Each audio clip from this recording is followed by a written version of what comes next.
Well, it's got the country divided. One of Australia's best loved brands of cheese has announced it will change its name from COON in a bid, the company says, to eliminate racism in all its forms. Many Australians have taken to the airwaves and social media to condemn the decision. Most public polls are showing more than 90% of Australians believe the change is a step too far, that this is another alarming version of cancel culture, and that the brand name COON is actually based on a person's name, not a sinister racial slur.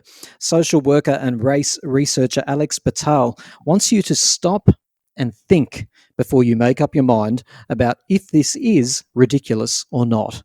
Welcome, Alex. Thank you, Tim. It's great to be here. So what's in a name, Alex? COON was once an Australian-owned company. It's now owned by a Canadian outfit. Many Australians still remain loyal to this brand, and they just think that this decision to change the name COON is way over the top. What do you say?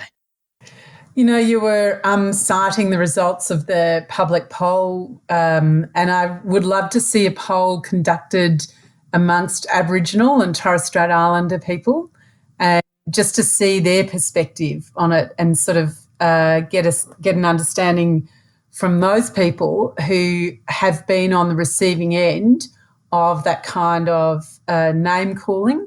So we know that COON has been used as a racial slur against Aboriginal people for many decades in this continent.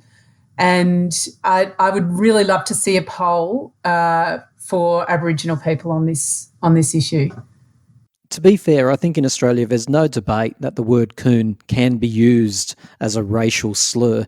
Certainly when I was growing up around Botany and Maroubra in Sydney, this word was especially foul and venomous. It was a term of utter contempt for Aboriginal people. It kind of implied many different things, Alex, all at once. It was lazy, thieving, dirty, all the very worst things that you can imagine. It was and is a shameful word to use in that context. Correct. Yeah. I mean, I think that if the people who were saying, look at, it was happened to be the surname of the gentleman who set up the company, I think they're sort of missing the point, which is exactly as you've explained it. The word means a very different thing for the people on the receiving end of those slurs. But where is the line, Alex? I mean, according to COON Cheese headquarters, as you've just mentioned, this brand name was a tribute to a man by the name of Edward COON. He was kind of a cheese baron in the United States. Funnily enough, probably not much to do with the company itself. He was around in the 1920s. So the intent of the brand name isn't racist, surely. So my question is, doesn't intent and context matter? I actually entirely think it matters. I think that context matters, and that's why I would, I've spent a couple of days now arguing with people on social media about this, or, trying to explain an alternative perspective to what they have anyway, and explaining to them that context is really what it's all about, especially for the people who've grown up in previous decades. So people who were children and were abused with that term in their schools or, in the street. I think that it is all about context, and the context is from the perspective of the people who've been most harmed. So, is it a great harm for people, not to be able to eat a cheese that is named for a racial slur or named in the context of a racial slur? It's not a massive harm for those people, no. On social media, some people have highlighted that other brands and products have undergone name changes. I can recall here in Australia, Gollywog biscuits with Arnott's. I think they're now called Scallywags. Someone could correct me if I've got that wrong. There were some lollies called Fags back in the 80s. They're now changed. And I understand in the United States, Eskimo pies and Redskins are about to change names. Alex, at the end of the day, a lot of people shake their head around all of this. They think that the world's gone mad. As a social worker and a researcher, why is it so important that we keep reviewing our community standards and making changes when they're needed? I think it's about understanding racism not as a sort of an act of meanness or sort of something that someone does that is discriminatory against one single person. It's a process that we're all part of. So these sort of changes, some people might say they're symbolic, but we're humans, so symbols mean a lot to us. And so they're very powerful sort of signifiers of meaning and of harm, yes, but also of a signifier that things are changing. And then behaviour will change after that and perspectives will change. So that's why it's really important to be able to change names when they need to be changed. So, for example, back in the 80s, we had the Spastic Centre, but the terminology became outdated, so they updated their name. You're saying that symbolism, changing names, language changes behaviour. That's right. Symbolic gestures have a huge impact on human behaviour. Alex, Australians pride themselves on being a progressive and compassionate people. When you talk to Aboriginal people, though, they often laugh if you ask them about racism in Australia. They say it's far from a thing of the past. Is Australia 2020 a racist country?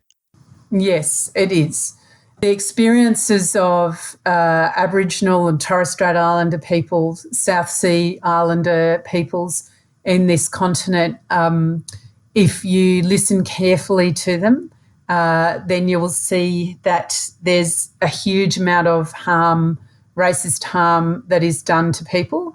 If we can predict the outcomes of what will happen to people over the course of their lives based on their race. So we know that Australia is a racist country. It was founded on principles of white supremacy, and I feel that there's an increasing acknowledgement and awareness of the fact that those processes need to be continued to be undone. They're not undone by any means yet. So, Alex, there's no word yet about where we're heading with this name change. It won't be COON anymore, but we don't know what it's going to be. Have you got any suggestions at all? What could we be calling? Well, I sort of have seen a couple of my Indian cousins have been sending around, being sort of cricket players, have been sending around a little pictograph of David Boone and sort of suggesting that be changed to Boone. But, you know, I think that I personally, I sort of laughed a bit that, you know, I think that's too close to COON.